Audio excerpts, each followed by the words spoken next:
한국의 인터넷에는 수많은 공포 이야기들이 존재하지만 그 중에서도 유난히 많은 사람들의 호기심과 두려움을 자아낸 이야기가 있었다. 이 이야기는 폐가에서의 하룻밤이라는 제목으로 여러 인터넷 커뮤니티를 통해 퍼져나갔다. 화창한 여름, 방학, 대학생 4명은 모험심에 가득 차 친구들 사이에서 소문만 무성하던 시골의 폐가를 찾아가기로 했다. 그들은 폐가가 저주받은 집이라는 소문을 확인하고 싶은 마음에 오로지 호기심과 스릴을 즐기는 마음으로 길을 떠났다. 그날 저녁 그들은 자동차를 타고 외딴 시골길을 지나 폐가 근처에 도착했다. 주변은 인적이 드물었고 해가 저물면서 주변의 풍경은 점점 어두워지기 시작했다. 폐가는 오래전부터 비어있는 듯했으며 낡고 황폐한 모습이었다. 집 주변에는 잡초가 무성했고 창문은 대부분 깨져 있었으며 문은 삐걱거리며 열렸다.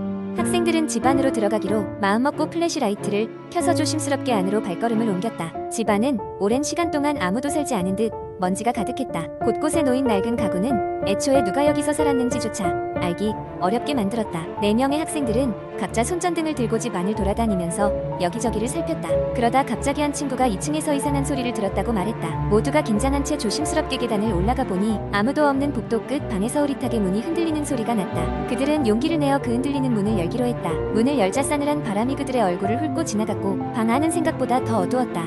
그러나 방 가운데에는 오래된 나무 테이블 하나가 놓여 있었고 그 위에는 아주 낡은 사진 한 장이 올라가 있었다. 사진에는 한 가족이 미소를 짓고 있었지만 어딘가 모르게 그들의 눈은 보는 이를 불안하게 만들었다. 학생들 중 한 명이 그 사진을 들어 올리려고 손을 뻗는 순간 방 안의 공기가 더욱 차가워지며 기이한 소리가 공간을 가득 채웠다. 순간 그들은 등 뒤에서 발자국 소리가 더 이상 들리지 않던 다른 방에서 문이 확 열리는 소리를 들었다. 그들은 한꺼번에 뒤돌아보았지만 복도는 여전히 비어 있었다. 이제는 그 기이한 느낌을 무시할 수 없었다. 그들은 서둘러 집을 나가기로 결심하고 아래층으로 다시 급히 발걸음을 옮겼다. 하지만 그러던 중 멀리서 한 여인의 흐느끼는 목소리가 들이우듯 집안을 울렸다. 그들은 두려움에 휩싸인 채 서로의 얼굴만 쳐다보기 시작했고 그때 재빠르게 한 친구가 창문 너머로 불을 봤다고 했다. 공포에 질린 4명은 서둘러 밖으로 뛰쳐나갔고 집을 벗어나자마자 눈앞에 펼쳐진 광경에 충격을 받았다. 바로 그때 집은 갑작스럽게 자취를 감춘 듯 사라져 있었던 것이었다. 그들은 결국 허둥대며 차로 돌아와 안도의 한숨을 내쉬었다.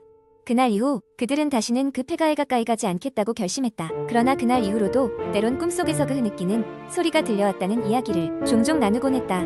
이야기는 여기서 끝나지 않는다. 그 이야기를 전한 학생들 중 몇 명은 이후로도 마치 그림자처럼 지독한 악몽과 괴상한 사건에 시달렸다고 말했다. 인터넷 커뮤니티에서도 과연 이 이야기가 사실인지에 대한 논쟁은 끊이지 않았고 많은 이들이 그 폐가의 비밀에 대해서 각자 해석과 이론을 내세우곤 했다. 이로써 폐가에서의 하룻밤 이야기는 계속해서 사람들의 두려움을 부추기며 인터넷을 통해 전해지는 한국의 대표적인 공포썰 중 하나로 자리 잡게 되었다.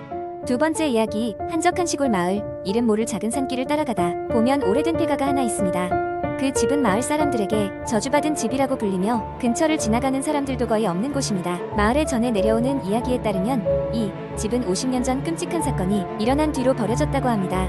50년 전 그날 밤 집안주인 김씨 가족은 저녁 식사를 하고 있었습니다. 갑작스러운 전기 문제로 집이 어둠에 휩싸였고 가족들은 촛불을 켜고 다시 자리에 앉았죠. 그런데 그 순간 거실 구석에서 알 수 없는 울부짖음이 들려왔습니다. 처음에는 동물이 집에 들어온 것이라고 생각했지만 소리는 점점 사람의 목소리처럼 바뀌었습니다. 가족들은 공포에 질려 집을 뒤져보기 시작했지만 그 누구도 소리의 근원을 찾을 수 없었습니다. 그날 밤 이후로 그 가족은 흔적도 없이 사라지고 집은 폐가가 되었습니다. 시간이 흘러도 집의 기묘한 소문은 끊이지 않았습니다. 간혹 호기심을 이기지 못한 외지인들이 집을 찾아오기도 했지만 그들은 하나같이 집에 들어갔다가 크게 놀라 도망치기 일쑤였습니다. 몇몇은 안에서 꺼림칙한 발자국, 소리와 속삭임을 들었다고 주장했고 또 다른 사람들은 무언가가 창문 밖에서 자신을 지켜보고 있었다고 이야기했습니다.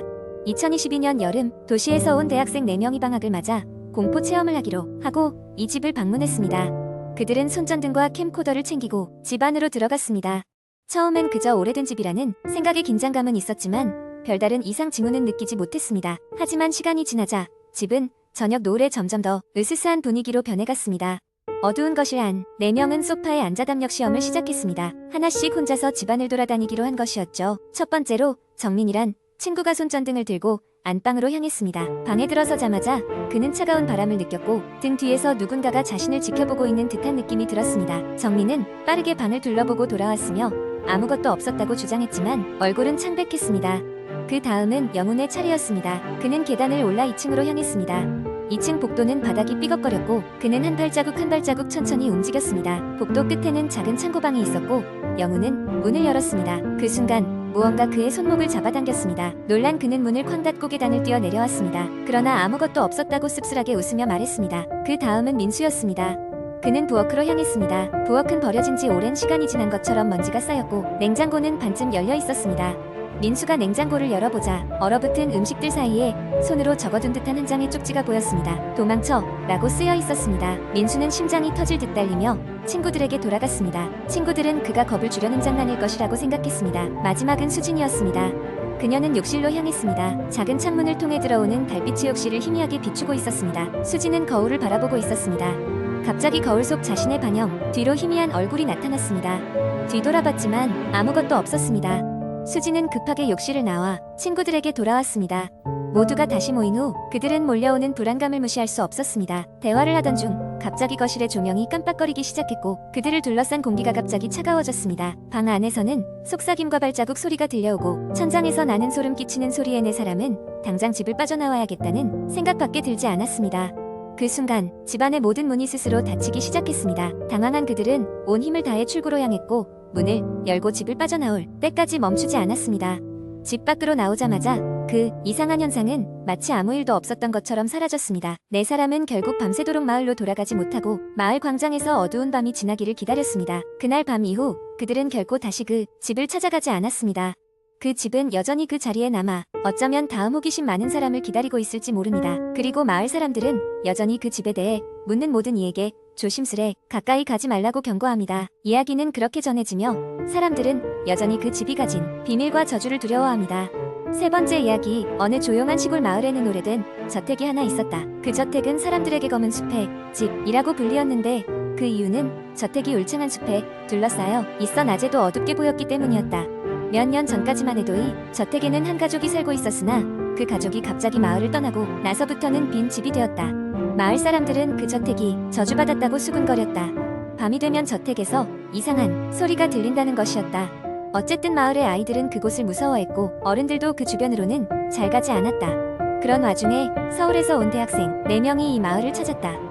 그들은 방학을 맞아 공포 체험을 하기로 하고 소문으로만 듣던 검은 숲의 집에 들어가 보기로 했다. 그들은 도착하자마자 마을 사람들에게 저택에 대한 이야기를 들었고 오히려 더 흥미를 느꼈다.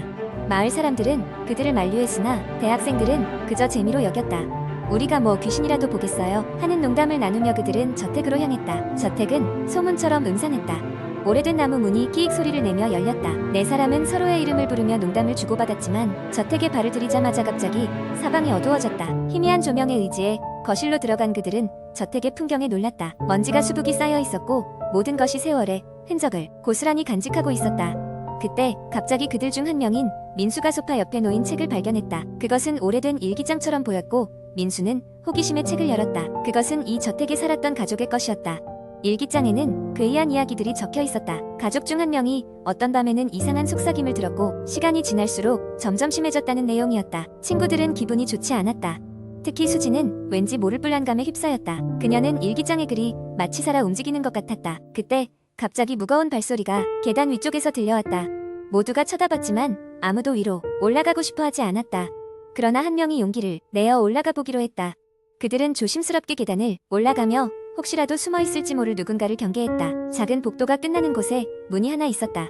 문을 열자 이번에는 벽에 걸린 낡은 가족 사진들이 그들을 맞이했다. 사진 속 사람들은 미소를 짓고 있었지만 그녀의 눈은 멀리 어딘가를 응시하고 있었다.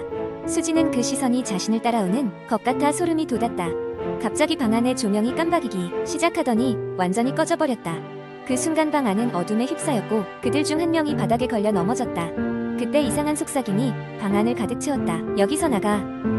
친구들은 더는 여기에 머무를 수 없다는 것을 깨달았다. 그들은 비명을 지르며 계단을 뛰어내려갔고 문을 박차고 나왔다. 밖으로 나와보니 어느새 밤이 깊어 있었다.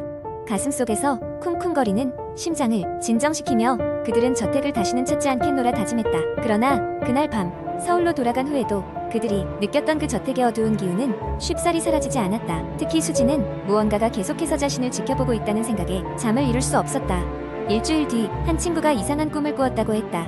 꿈속에서 그는 다시 그 저택에 들어갔고 이번에는 문이 스스로 열리더니 저택 안으로 빨려 들어가는 장면을 보았다. 결국 그 친구는 다른 사람들과 함께 다시 그 마을로 갔다. 그러나 그들이 도착했을 때 저택은 감쪽같이 사라지고 없었다. 오직 그 자리에 남아있는 것은 작은 폐허와 그 옆에 쓰러져 있던 낡은 간판뿐이었다. 검은 숲의 집이라는 이름이 적힌 그 간판을 보면서 그들은 어쩌면 이번 경험이 그들의 인생에서 지워지지 않는 기억으로 남게 될 것임을 깨달았다.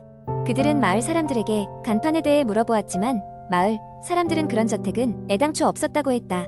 그들은 그 집이 도대체 무엇이었는지, 정말로 존재했던 것인지 묻지 않을 수 없었다. 결국 그들은 그 답을 찾지 못한 채 마음 속 깊은 곳에 두려움과 곤혹스러움을 안고 서울로 돌아왔다. 하지만 그 경험은 그들이 다시는 잊을 수 없는 이상한 공포의 하나로 남았다. 때때로 그들은 서로에게 농담처럼 그 이야기를 꺼내지만 아무도 그곳에 다시 돌아가고 싶어 하지는 않았다. 그 장소가 그들이 기억할 수 있는 한 그들을 부르고 있었기 때문이었다.